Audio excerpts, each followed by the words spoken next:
పెద్దమ్మతో బాధని పంచుకుంటే మనసు తేలిక పడుతుందని తనతో మాట్లాడుతూ తెలియకుండానే అగ్రిమెంట్ గురించి కూడా మాట్లాడేశాను. నీ బాధని చెప్పుకోవాలి అనుకున్నప్పుడు ముందు వెనక చూసుకోవాల్సిన పని లేదా? అంతకు ముందే మీ అక్క వాళ్ళ దగ్గరికి వెళ్ళి ఖుషి జోలికి రావద్దు అని తిట్టొచ్చాను. వాళ్ళు బయటకొచ్చి మా మాటలు వింటారని ఊహించలేదు. అక్క వాళ్ళకి మన మీద అనుమానం ఉందని తెలిసి కూడా నువ్వంత నిర్లక్ష్యంగా ఉంటే ఎలా? అగ్రిమెంట్ దొరకలేదు కాబట్టి సరిపోయింది. దొరుకుంటే మన నాటకం బయటపడిపోయిండేది. ఖుషి మన ఇద్దరిని అసహించుకొని ఉండేది. అక్క చెప్పేది నిజమో అబద్ధమో తెలియక టెన్షన్తో ఖుషి ఎక్కడ కళ్ళు తిరిగి పడిపోతుందోనని ఎంత కంగారు పడ్డానో తెలుసా? అవును, అగ్రిమెంట్ లాకర్లోనే ఉండాలి కదా, ఎలా మాయమైంది? నేను ఖుషి గురించి మాట్లాడుతూ ఉంటే నువ్వు అగ్రిమెంట్ గురించి అడుగుతావేంటి? అగ్రిమెంట్ కూడా ముఖ్యమే కదా. ముందు అదేమైందో చెప్పండి. నాకు తెలీదు. తెలీదు అంటారేంటి? రూమ్ లో ఉండేది మీరు నేనే కదా. నేను తీయలేదంటే మీరు తీసినట్టే కదా. అవేమన్నా ఆస్తి పత్రాలా నీకు తెలియకుండా దొంగిలించి దాచిపెట్టుకోవడానికి? అగ్రిమెంట్ దాచుకొని నేనేం చేస్తాను? ఏమో, నాకు డబ్బులు ఇస్తానని ఒప్పుకోలేదని మాట మారుస్తారేమో. లేదంటే 2 నెలల తర్వాత నేను వెళ్ళిపోకుండా ఖుషీకి అమ్మగా శాశ్వతంగా నన్ను ఇక్కడే ఉంచాలి అనుకుంటున్నారేమో. ఎవరికి తెలుసు? నిన్ను 2 నెలలు భరించడమే కష్టం, జీవితాంతం ఎవడు భరిస్తాడు? అయినా నేను నీకు ఎలా కనబడుతున్నాను? కాఫీ పెట్టివను, టవల్ అందించను అని నువ్వు పెట్టిన తొక్కలో కండిషన్స్ అన్నిటికీ బ్రేక్ చేసి నీతో పనులు చేయించడానికి నేనే అగ్రిమెంట్ దాచేశాను అనుకుంటున్నావా? అవును, ఆ అవకాశం కూడా ఉంది. మరి అగ్రిమెంట్ ఎక్కడ పోయింది? నాకు తెలియదు. అగ్రిమెంట్ లాకర్లో లేదు అనేసరికి నీలాగే నేను షాక్ అయ్యాను. మ్యారేజ్ సర్టిఫికెట్ ఎక్కడి నుంచి వచ్చింది? తెలీదు. ఏది అడిగినా తెలీదు అంటారేంటి? మీకు తెలియకుండా ఇదంతా ఎలా జరుగుతుంది? మీరు నాకు చెప్పకుండా ఏదో చేస్తున్నారు. మర్యాదగా మీ ప్లాన్ ఏంటో చెప్పండి. ఇది వాడి ప్లాన్ కాదు, ఇదంతా నా ప్లాన్. అగ్రిమెంట్ ని మీ లాకర్లోంచి తీసి దాచింది నేనే. మ్యారేజ్ సర్టిఫికెట్ క్రియేట్ చేసింది కూడా నేనే. ఎందుకు? ఇలాంటి సమస్య ఎప్పుడో ఒకప్పుడు వస్తుందని నాకు తెలుసు. మీరు నాటకం ఆడుతున్నారని ఖుషి ముందు ప్రూవ్ చేయడానికి సునంద వాళ్లకున్న ఏకైక సోర్స్ మీ మ్యారేజ్ సర్టిఫికెట్.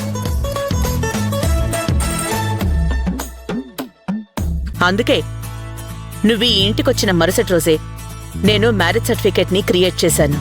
నా జాగ్రత్తలో నేనున్నాను. బ్రతికించావమ్మా. చూసావా, నేను చెప్పేది నమ్మకుండా నేనే ఏదో నీ మీద ఇంట్రెస్ట్తో అగ్రిమెంట్ మాయించేసినట్టు మాట్లాడావు. ఇప్పుడేమంటావు? ఇవన్నీ నాకు ముందే చెప్పుంటే నేను మాత్రం ఎందుకు తప్పు పడతాను? అవునవును, అగ్రిమెంట్ గురించి నోరు జారడం నీ తప్పు కాదు, గాని దాని గురించి బయటపడకుండా జాగ్రత్త పడడం మా తప్పు. అయినా నీకు చెప్పకపోవడమే మంచిదైందిలే. తెలుసుంటే నువ్వు కరెక్ట్గా అడ్రస్ చెప్పేసి ఉండేదానివి. మా అక్కకు నిజంగానే అగ్రిమెంట్ పేపర్స్ దొరికిపోయి ఉండేవి. అమ్మా, ఆ పేపర్స్ ఎక్కడ దాచావో రాధకు అస్సలు చెప్పకు. తెలిసిందంటే ఊరంతా చాటింపేసుకొస్తుంది. మా పెద్దమ్మకి అగ్రిమెంట్ గురించి తెలుసు కాబట్టి తన ముందు మాట్లాడాను, కానీ ఊరంతా నేనెందుకు చెప్తాను?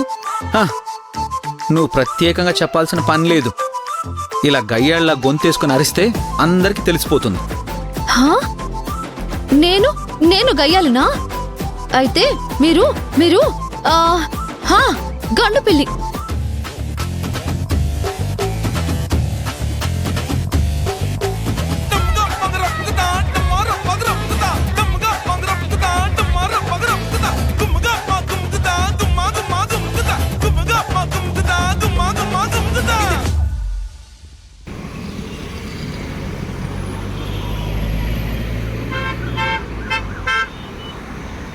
బావా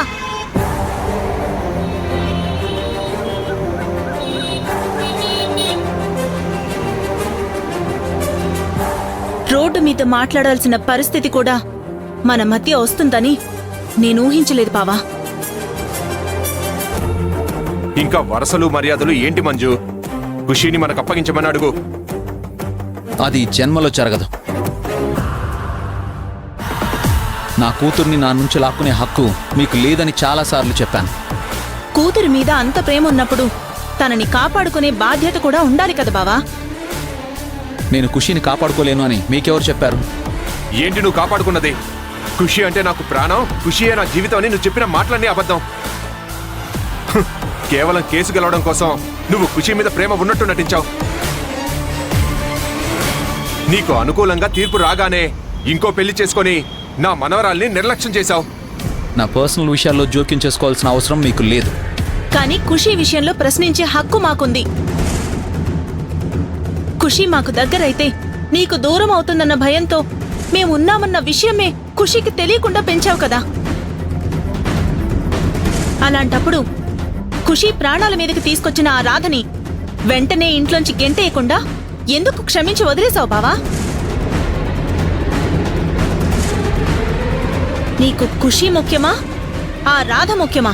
రాధ వల్లే ఖుషీకి ఫుడ్ అలర్జీ అయిందని తెలిసిన మీకు ఆ రాధ వల్లే ఖుషి ప్రాణాపాయ స్థితి నుంచి బయటపడిందన్న విషయం తెలీదా? చూసావా మంజు, ఇప్పుడు కూడా కొత్త పిల్లానికే సపోర్ట్ చేస్తున్నాడు. నీలో ఇంత మార్పు చూస్తానని నేను కల్లో కూడా ఊహించలేదు బావా. ఖుషీకి అమ్మని తీసుకొస్తున్నాను కానీ నాకు భార్యని తెచ్చుకోవాలని అనుకోవట్లేదని నువ్వు చెప్తే నిజంగా ఖుషీ మీద ప్రేమతోనే అలా చేస్తున్నావనుకున్నాను. కానీ నువ్వు చెప్పిన మాటలు వేరు, నీ మనసులో ఉన్న ఉద్దేశం వేరని ఈ రోజు రుజువైంది. నువ్వు నన్ను అపార్థం చేసుకుంటే నేనేం చేయలేను మంజు. ఖుషీకి అమ్మ ప్రేమని అందించాలన్న ఆలోచనతోనే నువ్వు రాధని పెళ్లి చేసుకున్నట్టయితే ఖుషీ ప్రాణాలతో చెలగాటమాడిన ఆ రాధకి ఖుషీకి తల్లిగా ఉండే అర్హత లేదు. రాధ పెంపకంలో ఖుషీ పెరగడానికి మేమొప్పుకోం. నీకు ఖుషీ ముఖ్యం అనుకుంటే ఆ రాధని ఇంట్లోంచి వెళ్ళగొట్టు. రాధే ముఖ్యం అనుకుంటే ఖుషీని మాకు అప్పగించు. ఆ రెండిట్లో ఏదీ జరగదు. నీ ఇంట్లో నా మనవరాలి ప్రాణాలకి సేఫ్టీ లేదు. నా మనవరాలి నాకు అప్పగించి నీ పెళ్ళంతా నువ్వు ఎలాగైనా ఊరేగు, మాకు సంబంధం లేదు. మర్యాదగా వింటే మంచిది, లేదంటే లీగల్గా ప్రొసీడ్ అయ్యి నీ నుంచి నా మనవరాల్ని లాక్కెళ్లాల్సి వస్తుంది. మీరేం చేసుకుంటారో చేసుకోండి, నేను ఖుషీని వదలను, రాధను పంపించను.